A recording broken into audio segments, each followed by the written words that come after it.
पुरुषोत्तमाय नमः।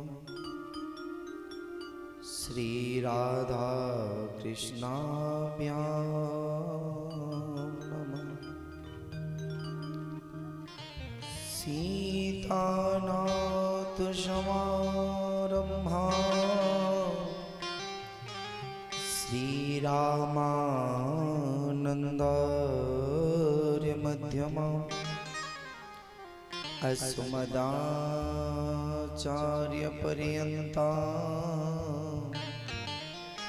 वन्दे श्रीगुरुपरम्पराम्। लोकाभिरामं रणरङ्गधीरं राजीवनेत्रं रघुवंशनाथं कारुण्यरूपं करुणाकरन्तं श्रीरामचन्द्रं शरणं प्रपद्ये। वसुदेवसुतं देवं कंसचाणूरमर्दनं देवकी परमानन्दं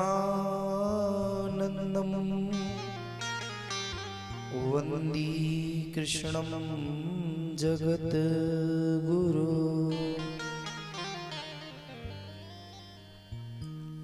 नारायणं नमस्कृत्य नरं चैव नरोत्तमं देवीं सरस्वतीं व्यासं ततो जयमुदीरये।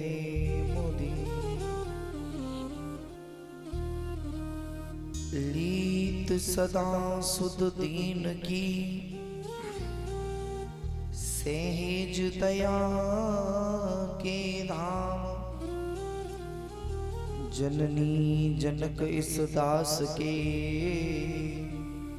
प्रभु श्री सीताराम। आई हनुमान जी विराजिए कथा करूं मति अनुसार। प्रेम सहित गाधी धरूं विराजो पवन कुमार। मंगलमय सतगुरु मेरे मंगलमय सब काज। मंगलमय सब संत को पुनि पुनि करूं प्रणाम।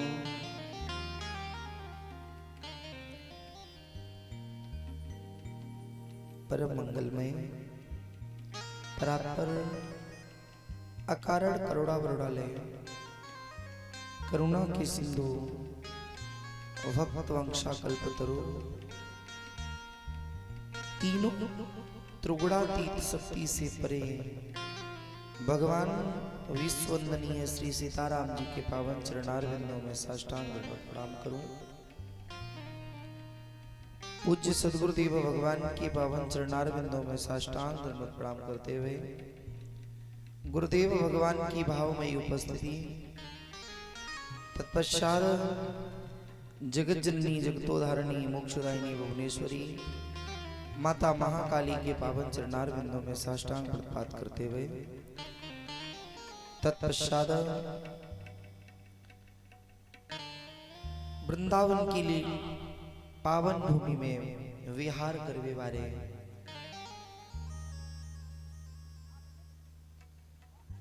जिन भगवान श्री बांके बिहारी लाल की एक मृद मुस्कान पाए ताई बड़े बड़े संत बड़े बड़े अमलात्मा अपने जीवन को न्यौछावर कर देते हैं। ऐसे श्री बांके बिहारी लाल के पावन चरणारविंदों में दास का साष्टांग प्रणाम। व्यास भगवान सुखदेव भगवान सूत जी महाराज के चरणों में प्रणाम। उनशु प्रार्थना अपने व्यास आसन ग्रहण करवे की कृपा करें। तत्पश्चात ग्राम देवता, स्थान देवता, सर्वतोभद्र मंडल देवता, यत्र तत्र जहां तक भी मेरी वाणी पहुंच रही हो वहां तक के सभी सिद्धगण, सभी भगवत शक्तियों को मेरा साष्टांग दंडवत प्रणाम। सबसु प्रार्थना अपनो व्यास आसन ग्रहण करवे की कृपा करें। तत्पश्चात जिनकी मेहनत की कमाई से ये दिव्य एवं भव्य भगवान की मंगलमयी कथा का आज पंचम दिवस का अंतिम सत्र, ऐसे समस्त यजमान परिवार एवं उनके इष्ट मित्रगण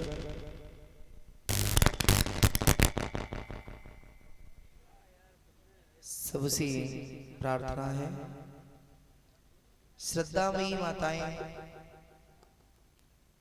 एवं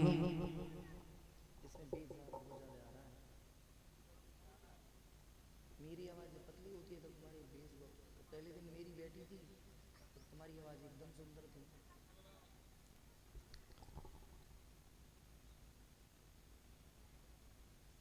भगवत चरणानुरागी रसिक जन भक्त वृंद, आप सबके हृदय में अपने प्रभु श्री सीताराम जी की मंगलमयी झांकड़ी का अवलोकन करते हुए आप सबको साष्टांग दंडवत प्रणाम करते हुए आए नित्य प्रति की भांति कथा में प्रवेश करवे सो पूर्व मेरे साथ प्रार्थना को करते हैं। तत्पश्चात पंचम दिवस की मंगलमयी कथा में प्रवेश। सुखी वसे संसार सब दुखिया रहे न को, सुखी वसे संसार सब दुखिया रहे न को, यही अभिलाषा हम सबकी भगवत पूर्ण हो, यही अभिलाषा हम सबकी भगवन पूरी हो, विद्या बुद्धि तेज बल सबके भीतर हो, विद्या तेज बल सबके भीतर हो, दूध पोत धन धान से वंचित रहे न को, दूध पोत धन धान से वंचित रहे न हो।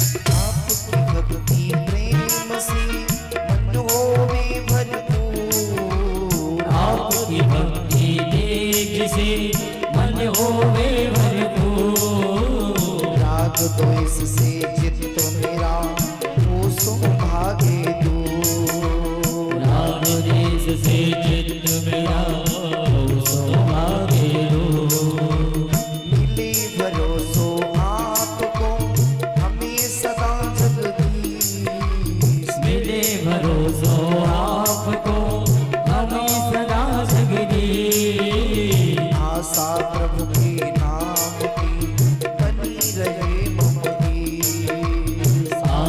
तेरे नाम की बनी रहे जगदीश।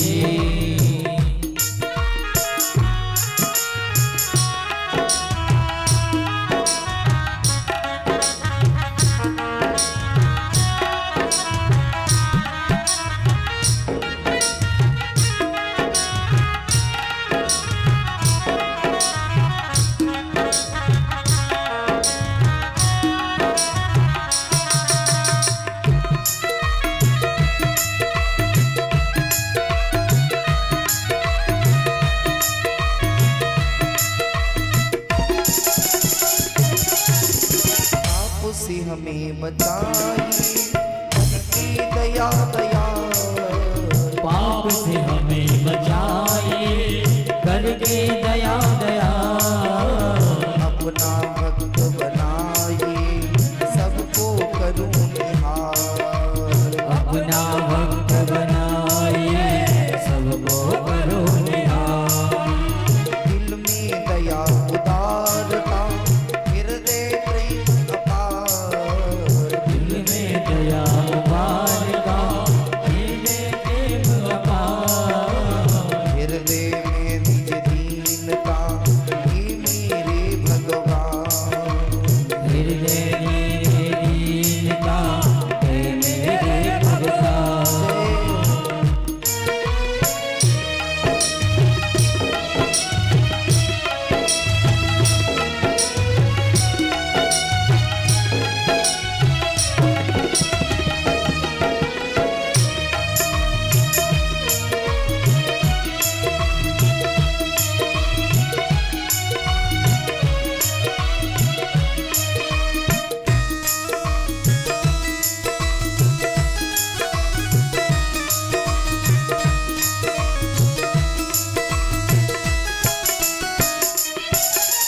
हाथ जोड़ विनती करूं, सुनियो दया दया। हाथ जोड़ विनती करो, सुनियो दया दया। साधु संगत सुख दीजिए, दया धर्म का दान। दीजिए दया धर्म का दान, दीजिए दया धर्म का दान। दीजिए दया धर्म का दान, दीजिए दया धर्म का दान। दीजिए दया धर्म का साधु संगत सुख दीजिए, दया धर्म का दान। दीजिए दया धर्म का दान।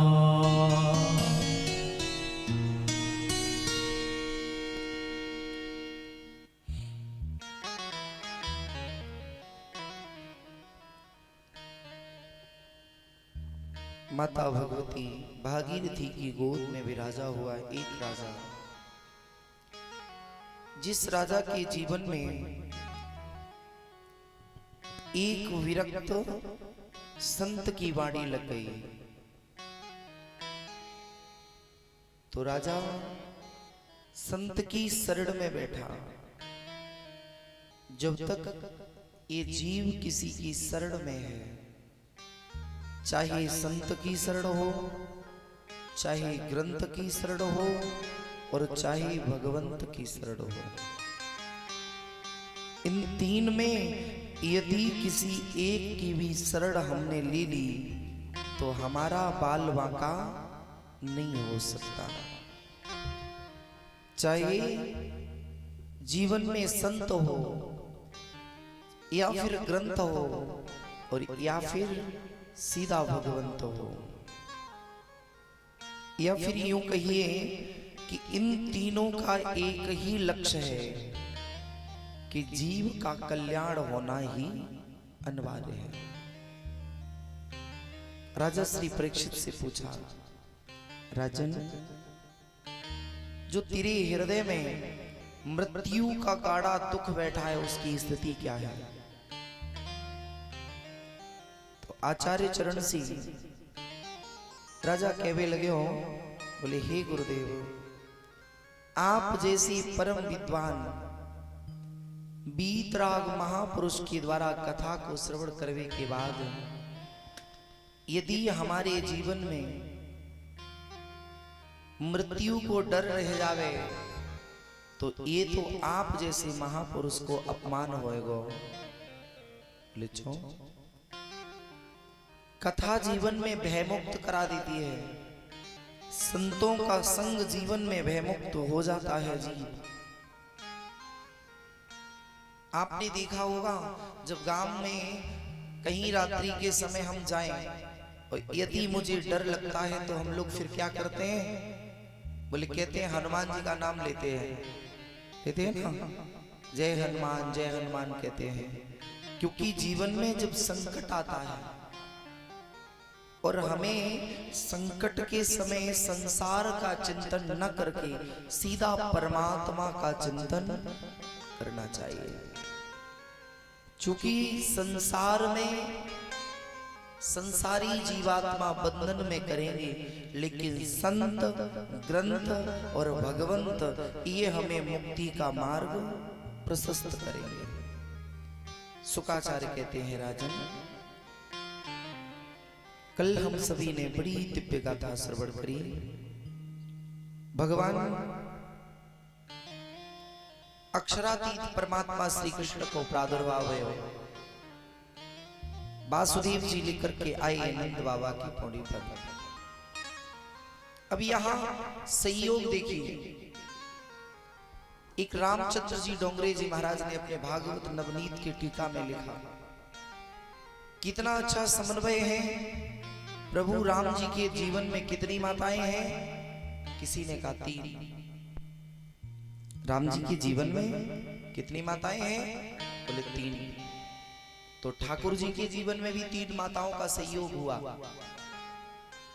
पहली मां देवकी, जिनके यहां प्रादुर्भाव हुआ। दूसरी मां यशोदा, जिनके यहां पर परमात्मा ने बाल लीलाएं करी। और तीसरी मां की कोटि में 2 हैं। एक तो रोहिणी, जो वसुदेव की पहली पत्नी है, और दूसरी महाराज पूतना, चूंकि पूतना ने उसे अपना दुग्ध पान कराया। आचार्य चरण कहते हैं कि जो दुग्ध पान कराए तो वो तो मां ही होगी। कंस ने जाना योग माया के द्वारा कि मेरे मारवे वारों कोई 84 कोस के ब्रज में है गयो। तो कंस बाबरों से है गो, प्रातः काल विराजो भयो है। अब विचार करो, अक्सर करके हम सबने सुना कि कंस की एक बहन है, या को नाम है पूतना, है ना? यही तो सुना है हमने, लेकिन ऐसा कोई भाव भागवत जी में नहीं है। विचार करना, कंस की मुख्य बहनें हैं 4। कितनी? 4। जो वसुदेव के भाइयों को विवाही गई हैं। पूतना नाम की कोई बहन कंस की नहीं है। अब ये पूतना किसकी बहन है? ये कथा आप गर्ग संहिता में पढ़ेंगे कि एक बार कंस सब दैत्यन को परास्त करतो भयो बरेली में पहुंचा। कहा? बरेली में। और बरेली को रहवे वारो है बकासुर। वहां का आधिपत्य किसके हैं? बोले बकासुर के हाथ में। बकासुर रहवे वारो है बरेली को। तो कंस ने जाकर के बकासुर से युद्ध करियो। युद्ध में बकासुर है गयो परास्त। और जब परास्त है गयो तो पहले के समय में एक नियम हुए कि जो राजा एक राजा को परास्त करे तो वो राजा उसकी ही सेवकाई स्वीकार करता था। आज भी नियम है, अगर हम ताकतवर हैं तो हमारे यहाँ जो सामान्य वर्ग के लोग हैं उन्हें हम बलपूर्वक काम कराने के लिए उद्यत कर देते हैं। कहते हैं ना कि महाराज जो समृद्ध को ना दोष, गुसाई समृद्धवान व्यक्ति को कोई दोष नहीं होता है। कंस ने बकासुर से कहा, बोले तुम हमारे यहाँ सेवकाई करोगे? बोले अभी तो नहीं। बोले तो? बोले हमारी एक बहन है, पहले आप उससे युद्ध करो। यदि बहन परास्त है गई तब हम तुम्हारे यहाँ सेवकाई करेंगे। पूतना क्रोध में आई। कंस ने देखा कि ये तो नारी है, इसके ऊपर कैसे अस्त्र शस्त्र उठावे? तो कंस ने अपने शस्त्र लिए और पूतना के चरणों में रख दिए और हाथ जोड़ करके एक निवेदन किया, हे बहन, भगनी कभी मारने के योग्य नहीं होती है। भाई का यदि हाथ उठे तो बहन के शीश पर उठे या बहन के चरणों में उठे, ना कि उसे मारने के लिए। पूतना ने कहा भैया यदि तूने मेरे सामने शस्त्र डाल दिए हैं तो मैं भी ऐसी बहन नहीं हूं, मैं राक्षसी भले ही हूं, लेकिन मेरे हृदय में भी दया है। कहीं ना कहीं मेरे हृदय में दया है, उदारता है। जा मैं तुझे वचन देती हूं कि आज से मेरा जितना सगा भाई नहीं होगा, मैं उससे ज्यादा तुझे मानूंगी। और कभी भविष्य में मौका लग जाए तो एक बार भैया मुझे याद कर लेना, मैं तेरे लिए अपने प्राणों की आहुति भी दे दूंगी। उसी दिन से हमारे समाज में एक परंपरा चल गई कि धर्म के भाई बहन बनाने की, है ना। लोग कह देते हैं भैया तू तो मेरो धर्म को भाई है। एक तो माता पिता के द्वारा जो हमें रिश्ते मिलते हैं वो कर्म के रिश्ते हैं बंधुओं, और जो हमें परमात्मा के द्वारा प्राप्त होते हैं ये सभी धर्म के रिश्ते हैं, है ना। पूतना को याद किया, पूतना आई, और पूतना के लिए यहाँ भगनी शब्द नहीं लिखा है भागवत जी में। क्या लिखा है? कंसेन प्रियता घोरा, कंसेन प्रियता घोरा। कंस की एक चाहने वाली, प्रियता का मतलब चाहने वाली या शुभ चिंतक यदि बहन होती तो सुखदेव इस श्लोक में क्या लिखते? भगनी। यहां लिखा क्या है? कंसेन प्रियता घोरा पूतना बाल घातिनी। किस शब्द से संबोधित किया आचार्यों ने? बोले पूतना बाल घातिनी। अब पूतना का क्या अर्थ होगा? जिसके जीवन में कोई संतान ना हो, पूतना। जिसके यहाँ कोई संतान नहीं है ऐसे ही जीव को पूतना कहते हैं। पूतना प्रकट हुई, कंस से कहा भैया इतना उदास क्यों है रहे हो?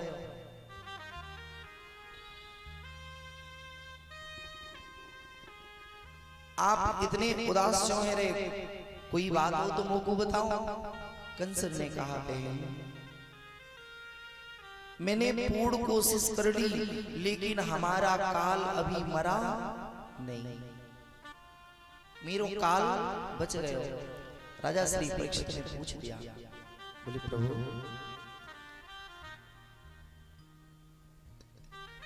मेरा काल अभी मरा ही नहीं, मुझे उस योग माया ने संकेत करके गई है कि तेरा मारने वाला कहीं 84 कोस के ब्रज में भया।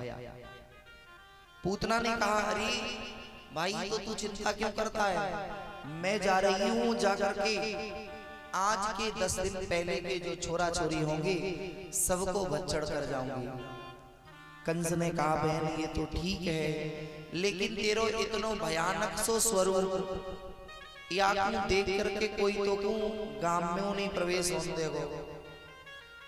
तो महाराज कई एक आचार्य तो ये कहते हैं कि पूतना ने तुरंत कह दिया कि हम रूप बदल लेंगे और किशोरी बन करके चले जाएंगे, सुंदर बन करके चले जाएंगे। लेकिन डोंगरे जी महाराज ने अपने भागवत नवनीत में लिखा कि पूतना को वहां सुध नहीं थी, लेकिन पूतना जब आगे आई तो आगे चल करके पूतना ने ही स्वयं भगवान ही एक विप्र के रूप में आई। उन्होंने कहा अरे पूतना देख तू इतनी ज्यादा कुरूप है और मेरे पास आवेगी तो जरा बंटन के आ। जबकि दुनिया के लोगों को सजावट पसंद है, लेकिन परमात्मा को बनावट पसंद नहीं है। परमात्मा को क्या चाहिए? बोले जो तुम्हारे हृदय में हो वही बाहर होना चाहिए। संसार की गति क्या है? बोले मन में तो कुछ और है और मुख पर कुछ और है और दिमाग में कुछ और है। पूतना के यहाँ 2 स्त्रियां बन करके गई। 3 स्त्रियों ने भगवान के सामने गई, लेकिन तीनों में 2 ने भेष बनाए और एक ने भेष नहीं बनाया। जिसने जिसने भेष बनाया परमात्मा के सामने, परमात्मा ने उसके भेष को बिगाड़ा, एक ही जिंदगी तमा कर दी। लेकिन जो भगवान के सामने निर्मल बन करके गया, उसकी जिंदगी को परमात्मा ने सुधार दिया। पहला त्रेता में सुपर्णखा बन करके क्या आई? सुंदरी। और सुपर्णखा ने क्या कही? तुम सम पुरुष ना मोह सम नारी। तुम सम पुरुष ना मोह सम नारी। तुम सम पुरुष ना मोह सम नारी। तुम सम पुरुष ना मोह सम नारी। यह संयोग लिखा विचारी। यह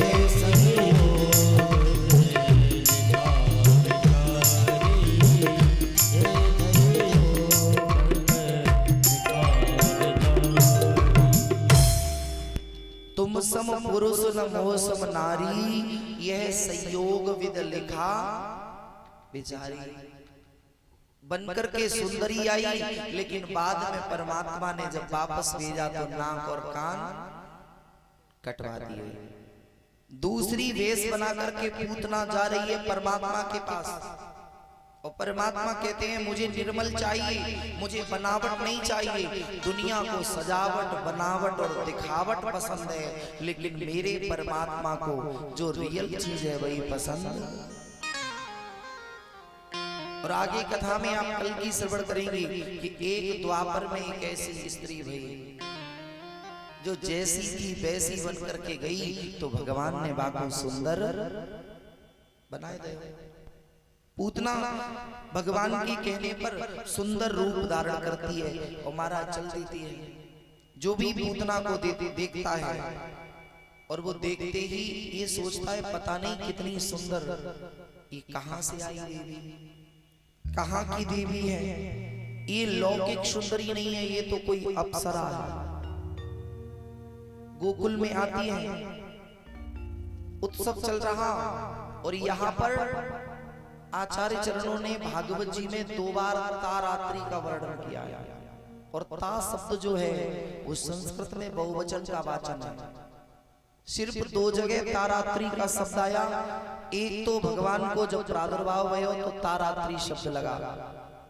दूसरा जिस समय परमात्मा ने रास किया तो उस समय तारात्रि का वर्णन आया। क्योंकि एक रात्रि ही 6 महीने की रात्रि के बराबर की रात्रि भई है। अब इसका ये मतलब नहीं है कि 6 महीने तक सुबह ही ना आए, ऐसी बात नहीं है। इसका आशय क्या है? बोले जीवन में जब अच्छा समय आता है तो कब निकल जाता है इसका पता नहीं लगता है। जैसे अभी देखो, आज इस कथा को चलते चलते कितने दिन है गए? 5वां चल रहा है ना। और अभी किसी से पूछो तो कोई तो कहेगा भैया कल परसों ही तो विराजी कथा। अच्छा समय जीव का कब निकल जाए, कब आ जाए, इसका कोई भरोसा नहीं। और बुरा समय, जैसे मान लो कि किसी के घर में अनहोनी हो गई शाम को 10 बजे या 8 बजे, तो वो रात आपसे काटे नहीं कटेगी। क्यों? क्योंकि बुरा समय काटना पड़ता है और अच्छा समय जीवन से कट जाता है। लोग कहते हैं भैया आज की तो रात काटे नहीं कटी। क्यों? क्योंकि वो रात बड़ी नहीं है, रात तो उतनी ही है, लेकिन हमारे जीवन में दुख है, इसलिए वो रात हमें बड़ी लग गई। यहाँ पर वसुदेव के यहाँ, नंद बाबा जी के यहाँ सुंदर सा उत्सव चल रहा है, भीड़ भाड़ है। पूतना भी आई, सबने देखा बड़ी मलूक सी सखी है। मैया के जोरे गई, मैया सखी मैया, बोले हाँ। सबने कहा कौन हो, कहां से आई हो? पूतना कहने लगी कि मैं दूर के रिश्ते में यशोदा की बहन लगूं। बहन क्या लगूं? यशोदा की बहन लगूं। तो सबने कहा फिर तो तुम मौसी है गई हमारी। सब बोले कि तब तो तुम मौसी है गई मेरी। पूतना आगे गई, मैया से गई, अरे यशोदा देख तेरी 85 वर्ष में लाला भयो, तो मैं तो खुशी के कारण बाबरी है गई, तासो भागती हुई चली आई। मैया ने कहा कोई बात नहीं है, ये सब गिरिराज की कृपा है, ये सब मेरे पितरन की कृपा है, मेरे पूर्वजन को आशीर्वाद है। पूतना बोली, बोले मैया, बोले हाँ। बोले देख मैंने एक संत की 12 वर्ष सेवा करी, और वह संत ने मोको एक वरदान दियो कि यदि मैं काउए आशीर्वाद दूंगी तो मेरा आशीर्वाद कभी खाली ना जावे। तो मैया ने कहा अरे विप्राणी, तो एक काम करो। बोले कहा? बोले मेरे छोरा को दे दो आशीर्वाद। ठाकुर जी बिल्कुल छोटे हैं, अभी 5 दिन के नहीं हुए, लेकिन पौड़े हैं। ठाकुर जी सोचने लगे, मन में कह रहे ठाकुर जी अरे मैया मोए किनके आशीर्वाद की आवश्यकता पड़ गई। मैया ने कहा अरे विप्राणी, कृपा करके मेरे छोरा को आशीर्वाद दे दो। बोले मैया तो लेंगे तो आपने छोरा को, मैं दे दूं या को आशीर्वाद। आचार्य चरण कहते हैं मैया ने ठाकुर जी को लियो, पूतना की गोद में डाले, पूतना ने भगवान को ले। पहली गलती पूतना कर रही है, पूतना ने अपना दाहिना हाथ लिया और सर पे रखा और एक आशीर्वाद दे दिया। बोले चिरंजीव भव, दीर्घायु भव। अब विचार करना, एक तरफ तो मारने आई है और दूसरी तरफ आशीर्वाद दे रही है। तो विचार करो, अक्सर करके लोग कहते हैं कि प्रत्येक जीव की वाणी पर 24 घंटे में एक बार सरस्वती आती है। जब एक बार सरस्वती आती है और पूतना ने जिस समय बोला उस समय देव संयोग से सरस्वती की घड़ी थी। ये मनगढ़ंत नहीं है, ये डोंगरे जी की भाषा में लिखा हुआ भागवत नवनीत गीता पे स्पष्ट लिखा है। जब पूतना ने सर पर हाथ फेरा, बोले चिरंजीव भव, दीर्घायु भव, भगवान मुस्कुराने लगे मन ही मन में। मौसी एक तरफ तो मारवे की व्यवस्था बना के लाई, एक तरफ दीर्घायु को आशीर्वाद दे रही। तो मौसी ने भी मन ही मन में कह दिया, बोले लाला या तो मारने के लिए तो आई हूं और मार नहीं सकती, अगर मैं तोकू नहीं मार सकती हूँ तो खुद तो तर सकती हूँ। दो में से काम तो हो ही जाएंगे, या तो तुझे मारूंगी या खुद तरूंगी। पूतना बोली ऐसे तो काम चलेगा नहीं, ऐसे जब मारेंगे कैसे? पूतना ने कही मैया, बोले हाँ। बोले मैंने एक संत की जब सेवा करी तो संत प्रसन्न हो गए और संत ने मोसू एक ही बात कही, बोले जीवन में यदि तुम किसी को अपना अमृत रूपी अमृत स्वरूप जो ये दुग्ध है पेय है, इस अमृत को पान कराओगे तो वो जीव अमर है जाएगा, वो जीव की बुद्धि प्रबल होगी। आचार्य संत कहते हैं उसी क्षण मैया ने कहा अरे विप्राणी, तो कृपा करके मेरे छोरा को अपनो अमृतमयी दूध पान करावो, मेरे छोरा को दुग्ध मिलेगो, छोरा अमरे जावेगो। पूतना ने ठाकुर जी को लियो, सोचने लगी या तो नहीं पिलाऊंगी, बाहर ले चलो। तो नंद भवन से बाहर आई, बाहर आकर के पैपान कराने लगी। तो भगवान ने अपने नेत्र बंद कर लिए। भगवान ने जिस समय नेत्र बंद किए, राजा श्री परीक्षित ने पूछा, बोले भगवान ने पूतना की दुग्ध को पान करते समय अपने नेत्र बंद क्यों कर लिए? तो इसके एक दो कारण नहीं है, इसके अनेक कारण हैं। एक दो कारण हम आपके सामने प्रस्तुत करें। भगवान को दुग्ध पान कराते समय पूतना ने नेत्र बंद किए, तो उसका पहला कारण यह था, भगवान ने सोचा कि अरे पूतना मुझको दुग्ध पान करा रही है, जो गति मुझे मैया कौशल्या को देनी है, जो गति मैंने मैया कैकेयी को दी है, वही गति मुझे देवकी मां को देना है। अब ये पूतना दुग्ध पान करा रही है, तो पूतना के लिए मैं स्पेशल गति कहां से बनाऊं? तो भगवान ने नेत्र बंद कर लिए। दूसरा भाव, भगवान ने सोचा कि इस पूतना ने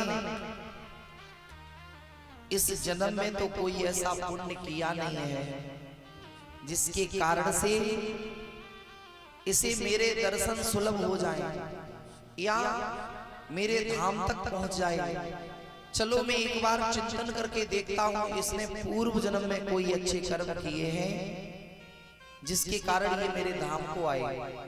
तो भगवान ने नेत्र बंद करके पूतना के पूर्व जन्मों के चिंतन किया कि पूतना ने पूर्व जन्म में कौन से कर्म किए हैं। तीसरा भाव, एक संत ने कहा ये भाव नहीं है, आचार्य संत कहते हैं कि भगवान ने नेत्र बंद करके भगवान भोलेनाथ का स्मरण किया। किसका स्मरण किया? भोलेनाथ का। और क्या कहा? बोले हे बाबा शंकर कृपा करो, अरे मैंने तो जब ब्रज में यासु अवतार लयो, यासु जन्म लयो कि वृंदावन में मोकू माखन मिश्री मिले, दूध दही छाछ पीने को मिलेगी, लेकिन यहाँ तो स्वागत ही है रो विष्णु कायसु जहर से स्वागत है रहे हो। तो बाबा कृपा करके आप विष्णु तू आप पान कर लो, और जो दूध मलाई रबड़ी मिलेगी बाबू हम पाएंगे। चूंकि तुमने एक बार पहले विष पान कर लिया है तभी तो आप महादेव बने। तो जो एक बार विष पान कर सकता है वो 1000 बार भी पान कर सकता है। भगवान ने नेत्र बंद करके भगवान भोलेनाथ का स्मरण किया। आचार्य संत कहते हैं ठाकुर जी ने पहले तो दुग्ध पान किया, बाद में पूतना के प्राणों को खींचने लगे। पूतना छुटाने लगी, अब भागी, नंद भवन छोड़ दिया, पूरा नंद भवन निकल करके बाहर आ गई। भगवान को छुटा रही है, लाला छोड़ दे, लाला मोगू छोड़ दे, लेकिन भगवान नहीं छोड़ रहे। मानो भगवान ने संकेत में कहा हो, मौसी मैं पहले तो काहुए पकड़ू नहीं, और एक बार जाकर पकड़ ले बाको जीवन में छोड़ू नहीं। ये तो दुनिया वालों के नियम है कि कभी तो हाथ मिलाएंगे और कब हाथ को छोड़ दें इसका पता नहीं है।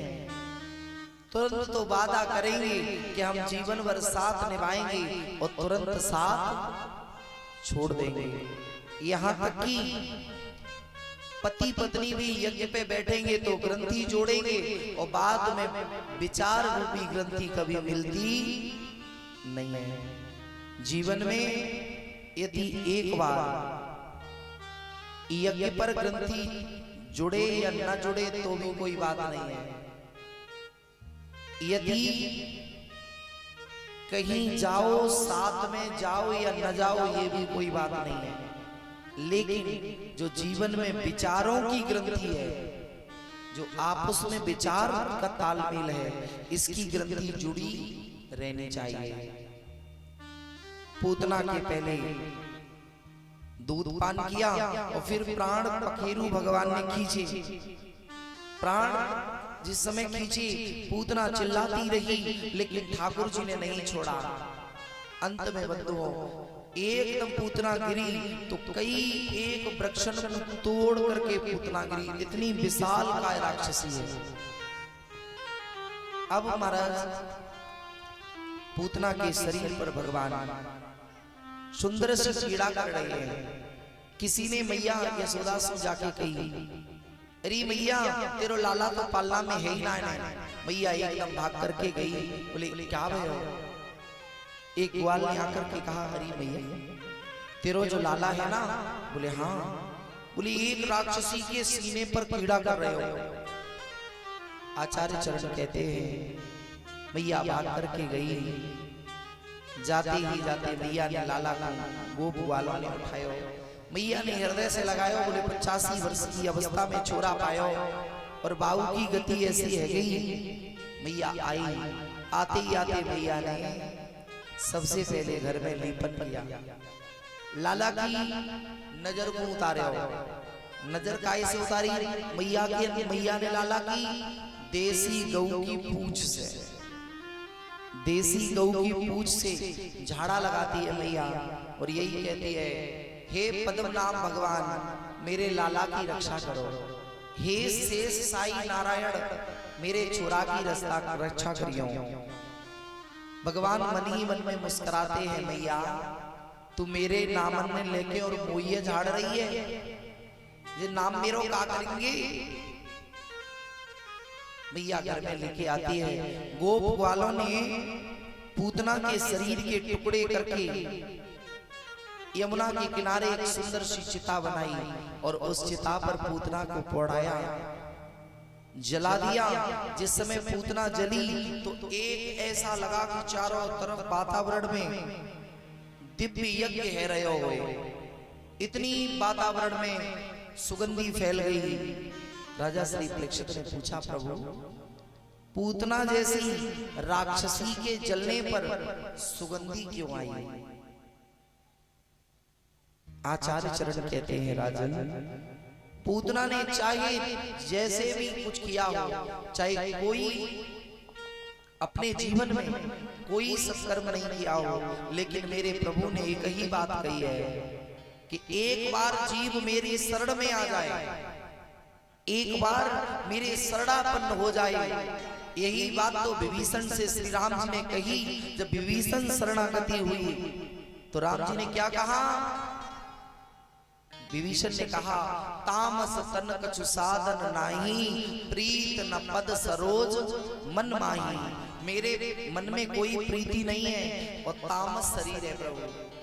तो भगवान ने एक ही बात कही, बोले अरे बंधु हे लंकेश, तुम्हें नहीं पता यदि कोटि विप्रवद लागेउ जो आयु शरण तजे नहीं सो। अगर किसी जीव को करोड़ों विप्रों की हत्या का दोष लगा हो और मेरी शरण में एक बार आ जाए तो बोले कैसे आना पड़े हो? बोले ऐसे नहीं कि मुंह से आकर के कह दे, कि अंदर से उसकी जो भक्ति है वो मेरी तरफ आ जाए तो फिर मैं उसके जन्म जन्मांतर के पापों को नहीं देखता। सन्मुख हो ये जीव मोहि जबहि, सन्मुख हो ये जीव मोहि जबहि, सन्मुख हो ये जीव मोहि जबहि, सन्मुख हो ये जीव मोहि जबहि, जन्म कोटि अगर नासौ तबहि, जन्म कोटि अगर नासौ तबहि, जन्म कोटि अगर नासौ तबहि। सन्मुख होए जीव मोहि जबहि, जन्म कोटि अगनासहु तबहि। शुकाचार्य ने कहा, राजन, एक बार पूतना ने जब भगवान को स्पर्श कर लिया तो हृदय में क्या भाव था? कितनी भी निठुर मैया हो, और यदि उससे तुम एक बार मां कह देना तो मां कहने से मैया के हृदय का जो वात्सल्य है वो उमड़ आता है। आपने देखा होगा कि गांव में महताई कितनी भी क्रोध में हो, लेकिन वो सबके लिए क्रोध में होगी, लेकिन उसका यदि मिट्टी में लिसा हुआ सना हुआ छोरा मुस्कुरा के एक बार कह दे मम्मी, तो समझ लो मम्मी की आधी गुस्सा गायब।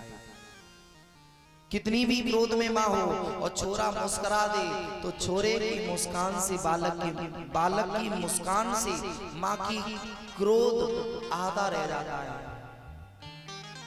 आचार्य चरण कहते हैं कि जो जीव एक बार श्री ठाकुर जी को स्पर्श कर लेता है तो फिर वो पापी नहीं रहता है। राजा परीक्षित ने पूछा, प्रभु ये पूतना पूर्व जन्म में कौन थी? तो पूतना के विषय में कई एक पुराणों के अलग अलग भाव हैं। एक दो पुराणों के भाव आपके सामने रख रहा हूं। गर्ग संहिता के गौलोक खंड में जब आप पढ़ेंगे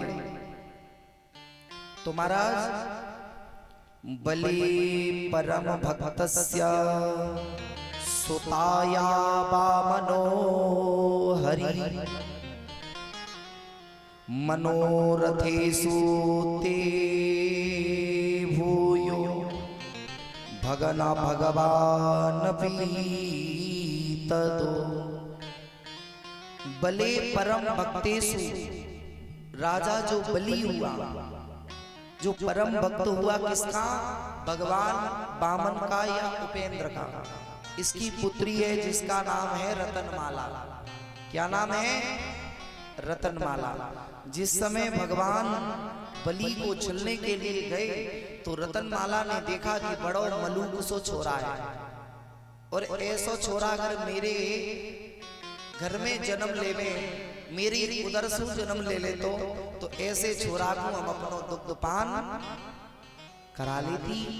तो भगवान ने कहा, जो इच्छा करी हो मन माही, तो राम कृपा कछ दुर्लभ नहीं। मन में आया, बोले अरे रतनमाला, अब मैया बनने को तो सुकम पहले ही का हुए दे आए। क्यों? क्योंकि जिस समय मनु शत्रुपा ने वरदान मांगा तो 3 जन्म के लिए माता पिता बनने का वरदान दिया। तो मैया से कहा कि रतनमाला, चल तेरे यहाँ मैं छोरा बन के नहीं आऊंगा तो तेरे दुग्ध को पान करूंगा। लेकिन जब राजा बलि को छल लिया तो उसी रतनमाला ने मन में सोचा, अरे ऐसो छोरा मेरी उधर से जन्म तो जाकर विष दे के मार देते। तो भगवान ने कहा, मैं तेरी दोनों इच्छाओं को पूर्ण करूंगा। पहले तू मोको दुग्धपान कराई हो और बाद में मोको विष भी पान कराई। यही कारण था पूतना विष भी लगा के आई और अमृत रूपी दुग्ध भी पान। ये तो गर्ग संहिता का भाव है, आनंद रामायण का भाव है कि जो केकई की दासी है मंथरा, जिस समय मंथरा के भरने पर केकई ने राजा दशरथ से वनवास मांग लिया प्रभु राम के लिए। ननिहाल से भरत और शत्रुघ्न आए। पूरी मानस जी को उठा करके देखना, शत्रुघ्न जी का चरित्र बिल्कुल लघु होगा। शत्रुघ्न जी का चरित्र मानस में विस्तार से नहीं है, लेकिन जब आनंद रामायण को आप पढ़ेंगे तो शत्रुघ्न जी के चरित्र की वास्तविकता आपको समझ में आएगी।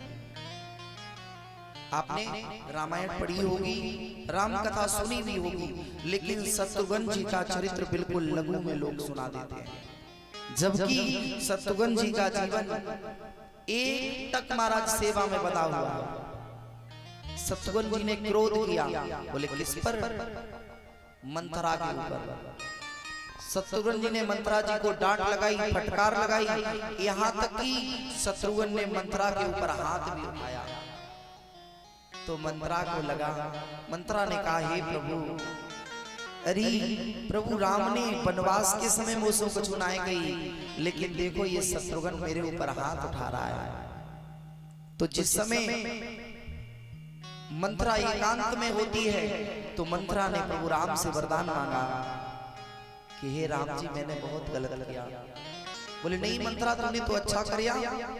बोले नहीं हे प्रभु, मेरे या दोष की निवृत्ति से यदि मुझको क्षमा करना चाहो तो एक वरदान दे दो। बोले कहा? बोले अगले जन्म में आप मेरे उदर से जन्म ले लेना। प्रभु राम जी ने कही, बोले नहीं, मैं मैया तो कौशल्या के ही उदर से जन्म लूंगा। तो बोले मेरे को आप कैसे माफ करोगे? बोले जाओ, मैं तुम्हें भले ही थोड़ी देर के सही, लेकिन तुम्हें मातृ सुख प्रदान करूंगा। आपने देखा होगा कि आज के समय में जो पैसे वाले लोग होते हैं वो अपने घर में एक आया रख लेते हैं। क्या रख लेते हैं? आया, नौकरानी जो बच्चों को पालती है, दुग्ध पान कराने का वही काम करती है। तो भगवान ने कहा चाहे क्षण भर के लिए ही सही, लेकिन मैं तुम्हारे दुग्ध का पान करूंगा। यही मंथरा अगले जन्म में पूतना बन करके प्रकट हुई। तीसरा भाव आदि पुराण का भाव है। आदि पुराण में ये पूतना पूर्व जन्म में ऋषि कक्षवान की पुत्री चारुमती नाम है। इसका विवाह एक ऋषि के साथ में भया। एक समय के बाद पति है नहीं तो इस चारुमती ने परपुरुष के साथ में रमण किया। जब ऋषि कक्षवान जी वापस में आए तो ऋषि कक्षवान ने अपनी पत्नी को परपुरुष के साथ में देखा तो अभिश्राप दे दिया। बोले जा तू राक्षसी बन जा, तूने राक्षसी जैसा कार्य किया। लेकिन इनके ऊपर ऋषि लोमस की कृपा हो गई। लोमस ऋषि की करुणा ऐसी है गई, ऐसी हुई बंधुओं कि एक दिन लोमस ऋषि के यहाँ पर ये कहीं से पहुंच गई और लोमस ऋषि भोजन पा रहे थे। लोमस ऋषि भोजन पा रहे थे और उस समय देव संयोग से भगवान ठाकुर जी का प्रसाद लगा भोग तस्मयी का, जिसमें तस्मयी है। लोमस ऋषि ने अपना उचिष्ट दे दिया, जूठन दे दी पूतना को राक्षसी रूप में। तो पूतना ने संत का प्रसाद पाया, बुद्धि में परिवर्तन भया। तो लोमस ऋषि ने ही कृपा करके कहा कि अभी तो नहीं, 28वें द्वापर के अंत में जब कृष्ण बन करके आएंगे तो वो तेरा दुग्ध पान करेंगे और तुझे मुक्ति दे देंगे। ऐसे प्रत्येक पुराण में अलग अलग भाव हैं। मेरा काम है सिर्फ संतों के द्वारा जो भी पाया, सदगुरु के द्वारा जो भी पाया वो आप तक पहुंचाना। चाहे गर्ग संहिता का भाव मान लें कि राजा बलि की पुत्री रतनमाला पूतना बनी, चाहे आनंद रामायण का भाव मान लें केकई की दासी मंथरा पूतना बनी, और चाहे आदि पुराण का भाव मान लें चारुमती नाम की ऋषि कच्छवान की पुत्री पूतना बनी। अपितु दास तो एक ही निवेदन करेगा कि पूतना का भगवान ने उद्धार किया। हमारे प्रभु राम ने भी सबसे पहले एक स्त्री को मारा। सबसे पहले कृष्ण जब लीला करने आए तो उन्होंने पूतना को मारा, और भगवान राम जी ने सर्वप्रथम अगर किसी के ऊपर अस्त्र उठाया तो वो महाराज ताड़का थी। क्यों? क्योंकि ये दोनों क्या हैं? बोले ये दोनों ही अविद्या है। जीवन में यदि अविद्या रूपी ताड़का को मारना है तो सबसे पहले अविद्या आएगी, उस अविद्या का वध हमें करना पड़ेगा। बोले भक्त वत्सल भगवान की जी। आई दोबारा लेते हैं प्रभु जी का नाम, तत्पश्चात मंगलमय कथा। बांकी बिहारी की देख छटा, देख छटा, मेरो मन है गयो लटा पटा।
कृष्ण लाल की।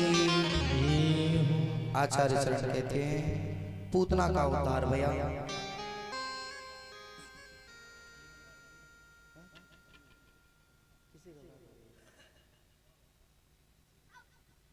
बोले भक्तवत्सल भगवान की। पूतना का उद्धार भया। श्री ठाकुर जी जिस समय 27 दिन के भये, एक सक्तासुर नामक दैत्य जो महाराज कंस के यहाँ सेवकाई करता है, कंस ने यहाँ को भेज दिया, बोले जाओ मेरी काल को समाप्त करके आओ। सक्तासुर आयो सो महाराज बेग सु आयो मैया यशोदा के यहाँ पर एक सकट खड़े हो। सकट का बोले कि महाराज पहले जो हमारे यहाँ बैलगाड़ी चलेगा, बैलगाड़ी सकट ही बोले जावे। महाराज सकट खड़े हो और मैया ने का करियो अपने छोरा को स्नान बनवायो। स्नान बनवावे के बाद में पालना में पोड़ा के लाला को बस सकट के पास में ही पालना रख दे। और मैया के जो कार्य में लग गई, सक्तासुर आयो भाई सकट के ऊपर विराजियो। मन में आयो बोले आको जरा सो बेग सुन नीचे करूंगो तो जिस सकट नीचे गिरेगो लाला की खोपड़ी पे लगेगो और जीवन लीला समाप्त है जावेगी। तो सक्तासुर ने अपने वजन का प्रयोग किया, लेकिन प्रभु तो प्रभु ठहरे हैं। जगत को नाच नचाए वाला परमात्मा, बाकी कौन नाच नचा सके। भगवान ने जरा सी मुस्कान ढीली कर दी, सकट नीचे को आए रहे हो और ठाकुर जी ने अपने अनुष्ठे को लगाया वही सकट से और जरा सो संकेत मात्र करे हो कि महाराज सक्तासुर आकाश में गए और नीचे लौट के ही आया। राजा श्री परीक्षित ने पूछा सक्तासुर के वापस उपरांत भगवान ने तृणाव्रत को उद्धार करे। ये तृणाव्रत और सक्तासुर, तृणाव्रत क्या है बोले जीवन में जब तक तृष्णा होगी, क्या होगी तृष्णा, ये तृष्णा ही तृणाव्रत है। सक्तासुर क्या है, अध्यात्म विषय से देखें सक्तासुर क्या है, सकट क्या है। जब हमारे जीवन में कोई संकट आए उस समय हम कितना धैर्यवान हैं ये हमारे ऊपर डिपेंड करता है। जो मुसीबत आने पर अपने आप के धैर्य का परीक्षण कर लेता है, जो संकट में अड़िग रहता है, ऐसे जीव पर भगवान की कृपा होती है। अब संकट आया, संकट के समय हम क्या करते हैं बोले इतने होते भागेंगे, लेकिन संकट में जो परमात्मा की शरण जाता है जीव, ऐसे जीव का संकट से निवारण भगवान स्वयं कर देते हैं। कभी आपने देखा होगा कि अच्छा सब कुछ चल रहा होगा, लेकिन जीवन में एक ऐसा समय आएगा तुरंत संकट बनकर के प्रकट होगा। सकट जो निकटता से कसने में ना आए, जो जिसकी जीव से ज्यादा निकटता है भी नहीं, लेकिन अपने आप में आपको सकट कस ले, बांध ले, ऐसी मुसीबत को ही कहते हैं सकट। ये सकटासुर और तृणाव्रत जीवन में जब तक तृष्णा रहेगी, कहते हैं ना मन मरा माया मरी मर मर गया शरीर, आशा तृष्णा ना मरी कह गए दास कबीर। तृष्णा और आशा नाम की तो क्रियाएं नहीं मरी, तो तृष्णा ऐसे तो ये सभी दैत्य कई एक बार मरे होंगे। कथाओं में हर बार जो भी महापुरुष होता होगा वो सभी सुनाते हैं कि सकटासुर मर गया, तृणाव्रत मर गया। लाखों कथाएं सुनने के बाद यदि हमारे जीवन का सकटासुर नहीं मरा तो फिर कहां सकटासुर मर गया। फिर तो कथाओं में हमने अनंत बार सुन लिया, फिर तो क्या होगा बोले अभी तो जगाया था हम फिर सो गए, उठ परदेसी तेरा वक्त हो गया। तृणाव्रत का उद्धार भया। ये सकटासुर और तृणाव्रत ये दोनों ही किसके पुत्र हैं, ये पूर्व जन्म में कौन है। ये महाराज जो हिरण्याक्ष है, हिरण्यकश्यप का पुत्र, हिरण्यकश्यप का जो भाई है जिसका नाम है हिरण्याक्ष, भाई है हिरण्यकश्यप का, और हिरण्याक्ष के पुत्र हुए हैं दो, एक का नाम है उत्कच। उत्कच नामक जो दैत्य है, ये लोमस ऋषि के श्राप से सकटासुर बना करके, ये दोनों पुत्र हिरण्याक्ष के हैं। लोमस ऋषि के यहाँ पर हड्डियां डालते थे, मांस पाकर के। एक दिन संत को क्रोध आ गया, जाओ तुम राक्षस बन जाओ। तो दोनों राक्षस बन गए, पुनः दोनों रोने लगे। तो उसी समय भगवान ने, लोमस ऋषि ने दया करके कहा, बोले जाओ मैं तुम्हें एक वरदान देता हूं, जब द्वापर में कृष्ण आएंगे तो वो तुम्हारा उद्धार कर देंगे। तृणाव्रत का उद्धार भैया। इधर आचार्य शब्द कहते हैं, बाबा नंद जी जाकर के वासुदेव जी से जेल में मिले। मिलने के पश्चात दोनों में वार्ता हुई। नंद बाबा से वासुदेव जी ने कहा, अरे मित्र नंद। बोले हाँ। बोले आपने मेरे छोरन को नामकरण संस्कार कराए दे। बोले अभी तो ना करायो। बोले तो आप जाकर के गर्गाचार्य जी को बुलाओ। यदुवंशियों के कुलगुरु कौन है? बोले गर्गाचार्य जी। इन्हीं गर्गाचार्य जी महाराज ने गर्ग संहिता की रचना करी है। शुकाचार्य कहते हैं, गर्गा पुरोहितो राजन यतो नाम सुमहातपा। गर्गाचार्य पुरोहित है। हमारे सबके यहाँ भी एक एक पुरोहित होता होगा। एक पुरोहित होता है और एक होता है कुल पुरोहित। क्या होते हैं? एक होता है पुरोहित और एक होता है कुल पुरोहित। पुरोहित और कुल पुरोहित में अंतर क्या है? पुरोहित और कुल पुरोहित में अंतर क्या है? आपके यहाँ भी दो पुरोहित आते होंगे, आते हैं महाराज? कहीं आवे सत्यनारायण की कथा भी पंडित जी कर जाए, भाई और भी काम हो तब कर जाए। नहीं, एक पुरोहित होता है और एक कुल पुरोहित होता है। आपने देखा होगा, हम अपने घर में जब सत्यनारायण की कथा कराते हैं तो आचार्य जी को बुलाते हैं, विप्र देवता को बुलाते हैं।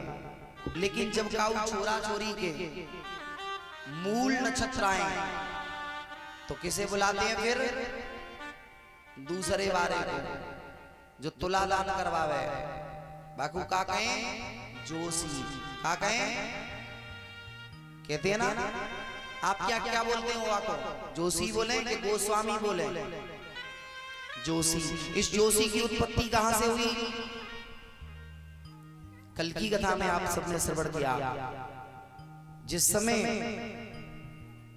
भक्त प्रहलाद का पिता प्रहलाद को जलाने के लिए चौराहे पर अग्नि एकत्रित कर रहा था, लकड़ी और कंडे, उस समय इसकी जो बहन है जिसका नाम है सिंह का, वो जब बैठी, ठाकुर जी प्रहलाद गोद में थे, तो सबसे कहा अग्नि कौन लगाए, अग्नि कौन लगाए? तो सबने कहा कहीं ऐसा ना हो प्रहलाद जल न जामे। तो किसी ने अग्नि नहीं लगाई। तो वहीं एक बाबा बैठे थे, बड़े बूढ़े थे, 50-1 वर्ष के।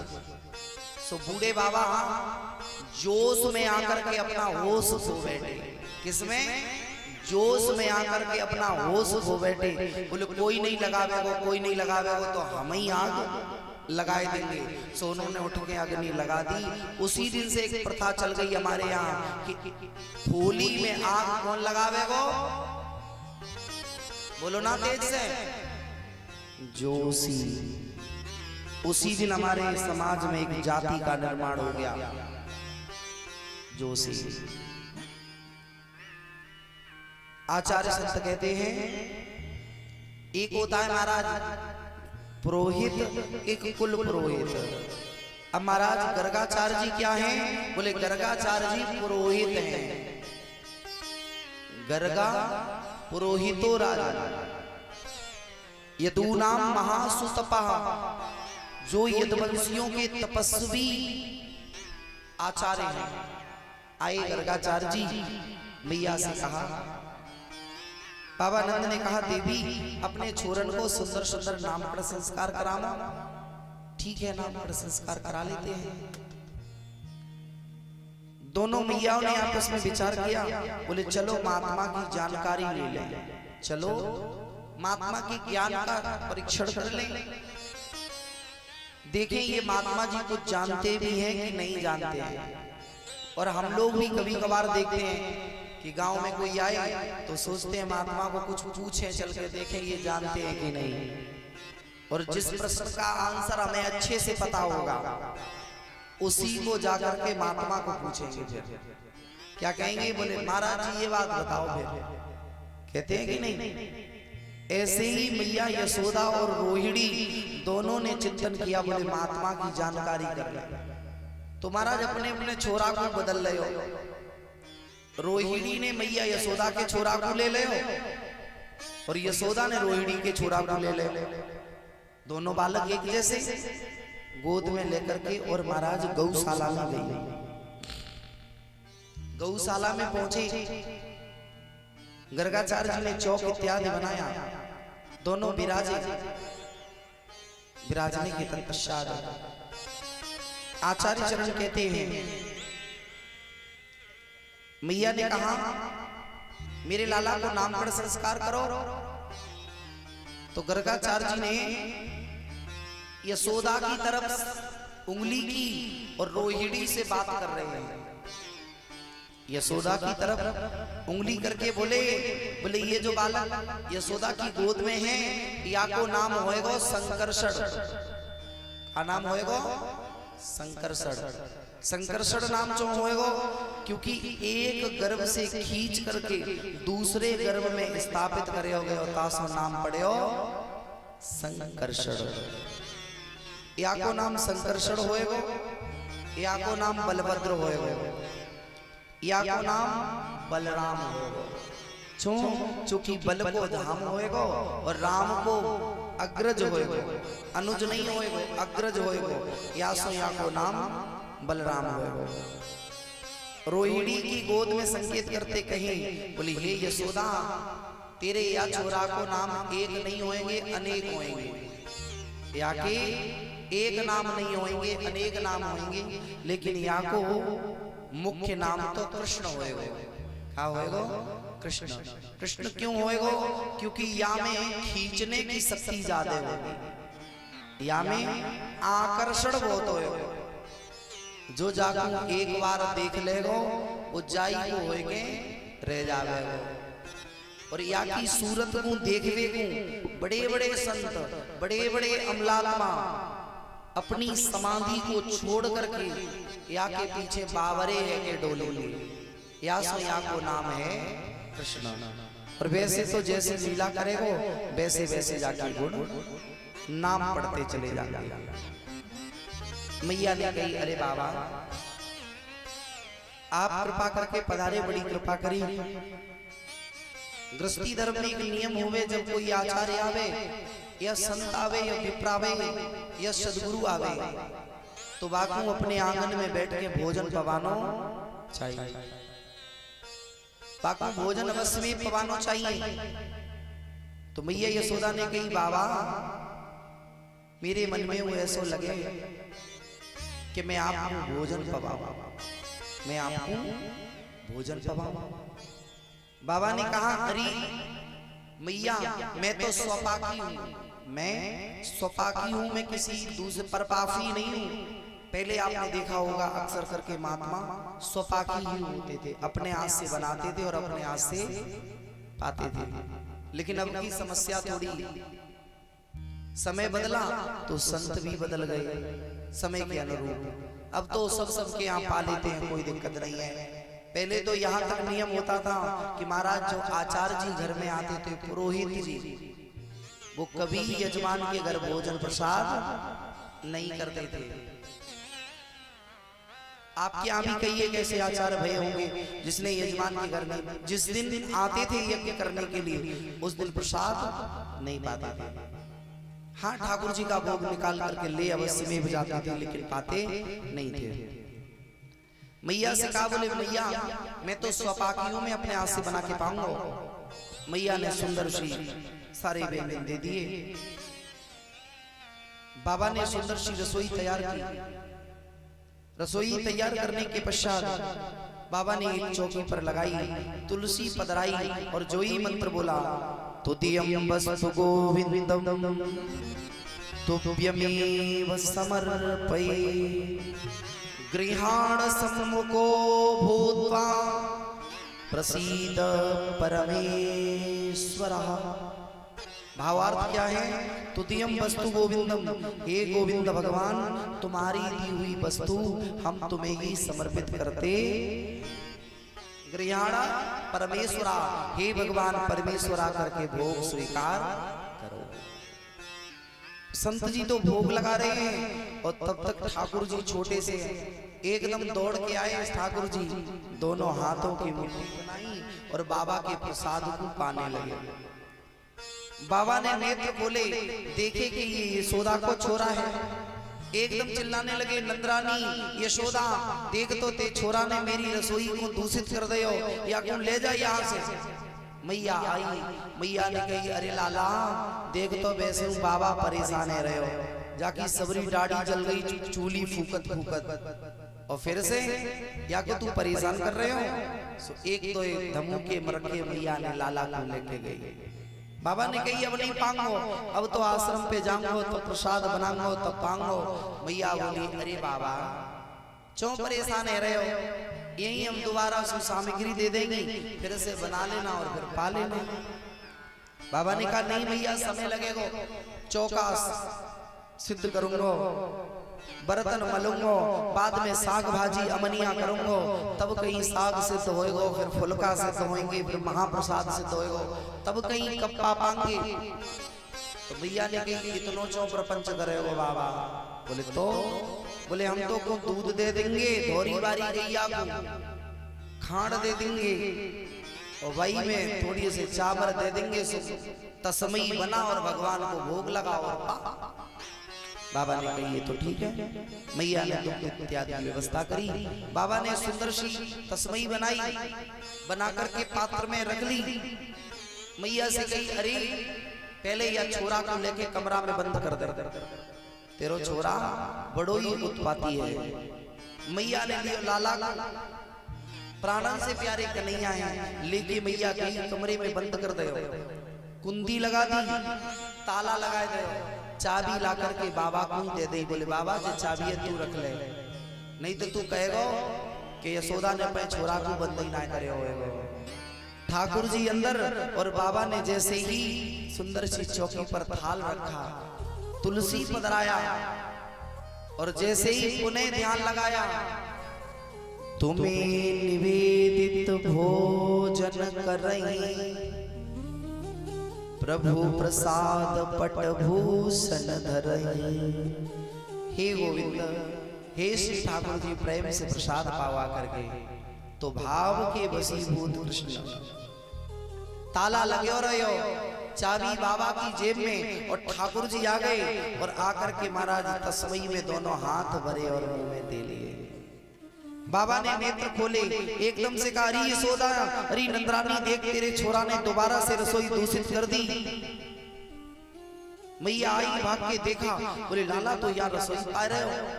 ताले की तरफ दृष्टि गई, ताला लगा है। बोले बाबा ताला तो तेने लगायो, तेने ताला लगायो नहीं। बाबा ने देखा तो चाबी पास में थी। गर्गाचार्य जी को ज्ञान हो गया कि जिन परमात्मा की स्मरण को जन्म जन्मांतर लोग करते हैं, जन्म जन्म मुनि जतन कराई, अंत राम मुख आवत, राम का नाम नहीं आता और वो ब्रह्म मेरे सामने बैठ करके मेरा प्रसाद पा रहा है। आज मेरी भक्ति धन्य हो गई। गर्गाचार्य जी ने दोनों हाथ जोड़ करके भगवान की स्तुति करी। हे प्रभु, हे पद्मनाभ, आपने कृपा करके मेरे ऊपर इतनी कृपा कर दी कि आपने मुझे दर्शन दे दिए। आज मेरी भक्ति धन्य हो गई। जो ठाकुर जी के मुंह से चावल के शीत नीचे गिर गए थे, क्योंकि बालक जब खावे तो कछु खावे कछु धरनी गिरावे। तुम्हारा जो धरनी पर गिरे हैं, गर्गाचार्य जी ने उन सबको बटोरा और बटोर करके मुख में रखा और यही कहा कि आज प्रसाद पा करके मैं धन्य है गयो। 12 श्लोकों से स्तुति करी और जैसे ही भगवान कही, ठाकुर जी ने एक मुस्कान मारी, बोले बाबा मैं यहाँ भगवान बनवे ना आया। बोले तो, बोले मैं तो अपनी मैया को छोरा बनवे आया, तुमको भगवान नहीं बनावे वो, अगर तेने भगवान बना दे तो ठीक बात ना। बाबा को भक्ति का वरदान दिया। मेरे आचार्य संत कहते हैं, यही गर्गाचार्य जी तो जाते हैं, अब ठाकुर जी को नामकरण संस्कार है चुका है। नामकरण संस्कार कभी भी करें, नामकरण संस्कार के बाद में महाराज अब राजा श्री परीक्षित कहते हैं कि ब्रज में ठाकुर जी बाल लीलाएं करते हैं। ब्रज में ठाकुर जी बाल लीलाएं करते हैं। कालीन ब्रजतापैना गोकुले राम के सबो। एक काल की बात, भगवान बिल्कुल बालक, बाल लीलाएं घुटनों के बल ठाकुर जी चलते हैं, चलते चले जा रहे हैं, चलते चले जा रहे हैं। तो एक बार मैया पृथ्वी ने कही, कीड़ा कर रहे हैं,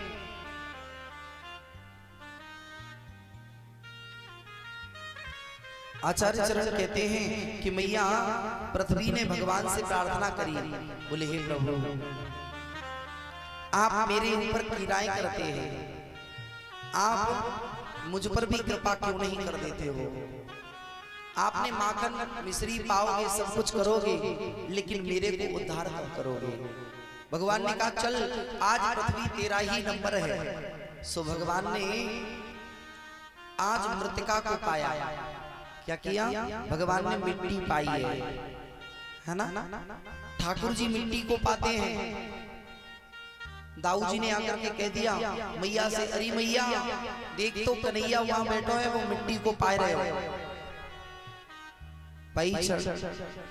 आचार्य संत कहते हैं मैया दौड़ती वही गई, लाला को देखे, वो लाला मिट्टी खाइए कहा?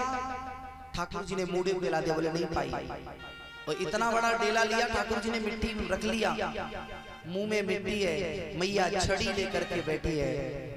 सुखाचार्य कहते हैं राजन, जिस ब्रह्म के सामने शंकर ब्रह्मा इंद्र इत्यादि हाथ बांधे खड़े रहते हैं, वो ब्रह्म मैया की एक छड़ी से कप रहा है। जिसे वेदों ने भी कह दिया न इति नेत नेत जय वेद बखाने, और वो आज मैया की छड़ी से डरा रहा है, कांप रहा है, कह रहा मैया मैंने मिट्टी नहीं पाई है। मैया ने कहा लाला मोड़े को तो दिखा। बोले सच्ची कह रहे हो मैया, मैंने ना पाई मिट्टी। मैया ने अपने दोनों उंगलियां ली और जैसे ही कपोलों को धर करके मस्का और वाई छड़ भगवान को मोड़ो खोले हो। जो भगवान को मोड़ो खोले हो, भगवान ने कहा मैया वैसे तो दिखानो तो चाहूं नहीं, लेकिन अब तू खोल ही रहे हो मोड़े को तो दिखाए रहे हो। जैसे ही भगवान ने मुंह खोला तो उसमें एक नहीं अनंत ब्रह्मांड दिख गए। किसी में महाराज ब्रह्मा विष्णु शंकर नदी पर्वत इत्यादि सभी भगवान के मोड़े में दर्शन भये। मैया ने मस्तक को पकड़ लियो, बोले मेरे छोरा को मुंह है कि जे तो सदेरी भाटी सी है, या में देखो काका घूम रहा हूं विचित्र दुनिया के नजारे। तारागढ़ सूर्य पृथ्वी सभी मोड़े में दिख रहे, मैया वहीं अचेत होकर के गिर गई। भगवान ने वाई जगह को नाम रख दियो ब्रह्मांड घाट। क्या रखे हो? ब्रह्मांड घाट। जो लोग वृंदावन गए होंगे, रमण रेती और वृंदावन के बीच में ये जगह पड़े, जहां ब्रह्मांड घाट पे आज भी मिट्टी के लड्डू बना बना के भक्तन को मिले। और जय कही जाए कि यही लाला ने मिट्टी को आयो। मैया ने जैसे बाद में भगवान ने लीला कर दी, कृपा करके मैया सब कुछ भूल गई। भगवान के पास दो शक्तियां हैं, एक लीला शक्ति और दूसरी कृपा शक्ति। जब भगवान को कोई लीला करानी होती है तो भगवान लीला शक्ति को आदेश देती हैं, और जब भगवान को कृपा करनी होती है भक्त पर तो भगवान कृपा शक्ति को आदेश देते हैं। आचार्य संत कहते हैं, एक दिन की बात, मैया ब्राजी अपने घर में लाला को लिए, इधर कैलाश पर बैठे भगवान भोलेनाथ ने सोचा मुझे मेरे प्रभु के दर्शन करने हैं। तो कैलाश से भगवान शंकर चले दर्शन के लिए। अब बाबा शंकर का वेश तो आप जानते ही हैं, बबूती, सर्प, बीछी, कातर तमाम लगा करके बाबा आए। मैया की पौड़ी पर आए, अलग लगाया। एक गोपी को मैया ने सुंदर से हीरे जवाहरात लेकर के बाबा की सेवा में भेज दिया। बाबा ने देखा, बाबा ने कहा, अरे मैया मुझको आना चाहिए। बोले अपनी नंदरानी को बुला, और वाके घर में जो छोरा आएगा वाके दर्शन करने। मैया आई, बोले काहे गए हो बाबा? अरे बाबा पकड़ तो कुछ ना तो जे हीरे जवाहरात हैं, हीरे जवाहरात एक काउे मिल जावे तो जीवन भर बैठे पावे, और तो एक थाल भर के दे रही है। बाबा ने कहा, मैया तुम मोको बता रही है जे हीरे जवाहरात हैं, ऐसे ही हीरे जवाहरात तो मैं अपने धूना में ऐसे ही डाल दूं और तब धूना को चेतन न करूं। मैया ने कही, बाबा तो चाय को कहा? बोले मैं तो एक ही चीज मांगू। बोले कहा? बोले ते यहाँ जो छोरा है काबा के दर्शन करा दे मुझको मैया। मैया ने कही, बाबा तेने अपनी सकल को दर्पण में देखियो का?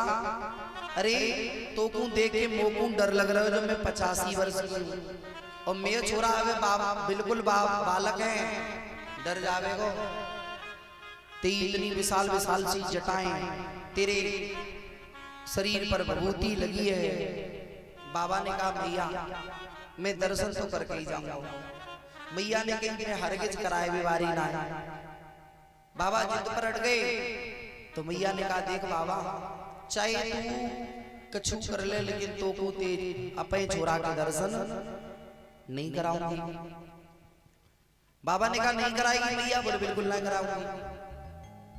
तो बाबा ने अपनी झोली से शंख निकाले, और जैसे ही शंख बजाया, बाबा ने सोचा कि शंख बजाए दे ताकू अंदर जो लेटे हैं उन्हें पता लग जाए कि भोले बाबा आ गए, क्योंकि बिना हॉर्न देकर के ट्रेन भी नहीं आती है ना, हॉर्न तो देना ही पड़े।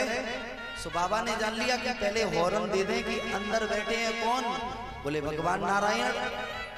और नारायण ऐसे कैसे जानेंगे कि शंकर जी आए? सो महाराज एकदम से हॉर्न बन दिया। मैया ने कहा, अरे बाबा ठहर जा। बोले कहा?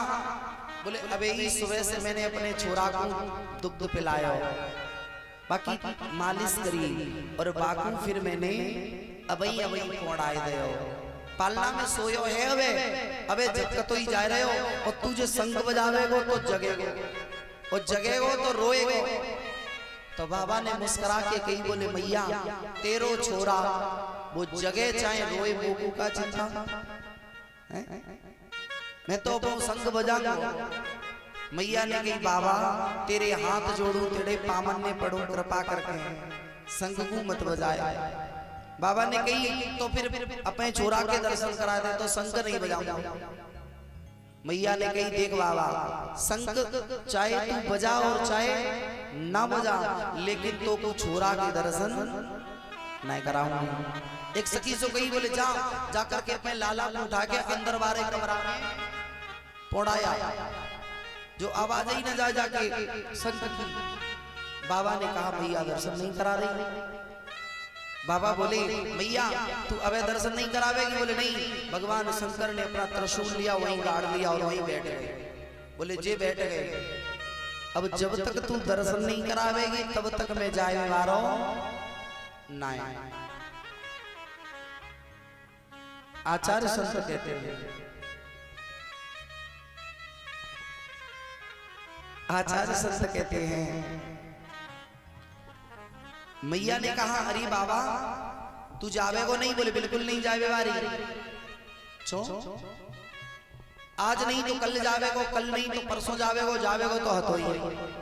बोले मैया तू तो एक दो दिन की कह रही है, मैं तो सालन नहीं जाऊं, सालन मैं कहा जावेगो, मैं राम नाम की समाधि में यही मस्त, मैं तो दूना यही गाल लो, अब नहीं जाऊंगा। मैया से कहा अरे बाबा देख तू मैया आज दर्शन नहीं करावेगी, कल तेरो छोरा थोड़ो बड़ो होएगो तो खेलवे को बाहर निकलेगो ना, तब मैं बाकी दर्शन पाए लूंगा। मैया ने कही अरे बाबा तू का मोए हल्को फुल्को समझ रहे हो, मैं नंदरानी हूं, नंदरानी।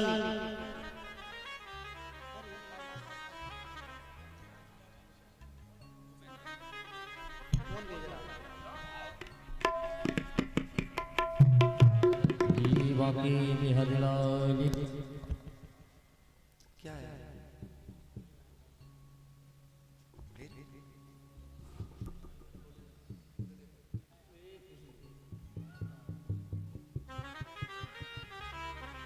बोली बाकी बिहारीलाल की।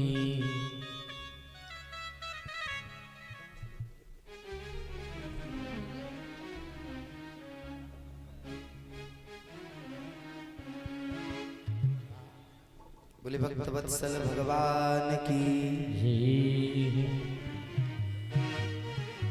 नगर में जोगी आया, यशोदा के घर आया, सबसे बड़ा है